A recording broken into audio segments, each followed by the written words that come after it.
Hello，大家好，我係 Patrick。Hello Tom 啊，係啊，我哋啱啱完成咗個單位啊，喺個星月居嗰度。阿 Tom，不如你介紹下。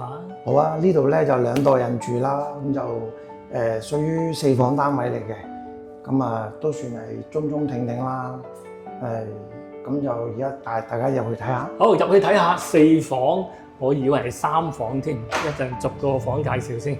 好，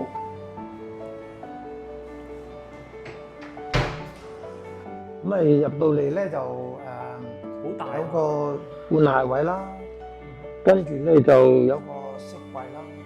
呢個飾櫃咧就嗰啲燈就可以光暗咁樣嘅，調校嘅。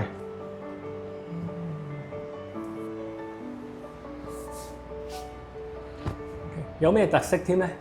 呢個咧就而家見到冇抽啦，我哋咧就專登做咗個咁樣嘅暗抽喺呢度嘅，咁就唔需要有個明嘅抽手啦，亦都唔會跌咗出嚟啦咁樣。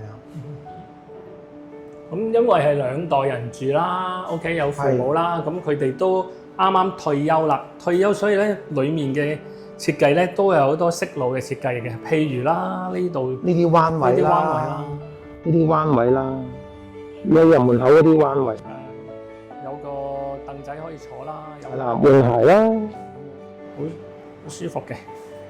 咁呢度咧就有個鞋櫃啦，鞋櫃咧亦都有燈嘅喎。咁就上面有可以擺啲收納啦，下邊咧亦都可以擺鞋嘅。咁我哋通常過往做嘅鞋櫃下邊咧就吉咗，跟住擺啲鞋。因為我而家呢個咧就改良咗嘅，將啲鞋擺入去冇底板嘅。咁咧就擺咗啲鞋之後咧，閂翻到門咧就唔到地嘅。咁佢亦都有個透氣嘅作用啦。你都可以咧就擺到啲鞋，就咁直接擺鞋入去嘅。係啦，常用嗰對鞋啦。係啦，咁啊呢啲啊擺鞋啦，另外部分嗰啲咧就會擺喺呢邊咯。咁我哋自己分配啦。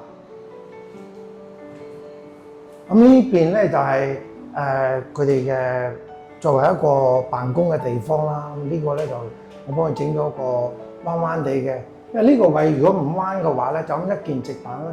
就呢個位好容易冚到，所以我專登整咗啲彎位嘅，亦都可以自由調校高度。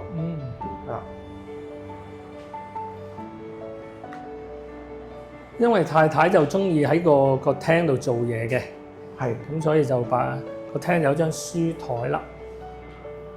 另外呢邊咧？另外呢邊咧就係有個矮櫃啦，就電視櫃啦，咁樣都係基本嘅做法嚟。咁原先個位置上咧，就工人房個門咧就喺呢個位。咁而家我咧就將佢咧就調咗過嚟呢邊。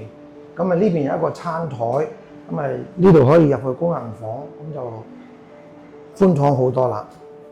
咁樣好，跟住講下個廳櫃啦。咁呢個櫃咧就因為個業主嗰度咧有特別嘅需要，所以咧就淨係整咗個矮櫃。咁就呢度平時擺啲藥物啊，佢哋公共用嘅嘢啊咁樣樣啦。咁隔離咧就因為佢業主咧就好多書嘅，咁就會擺喺兩邊同埋上邊咁樣樣咯。係啦，佢就好中意平衡嘅，所以呢個咧位置咧就要好平衡嘅，左右中間冇電視。同埋呢個位置我哋入去嘅時候咧就做咗啲護位啦。咩護位咧？都係用咗啲心機做個護位啦。係啊，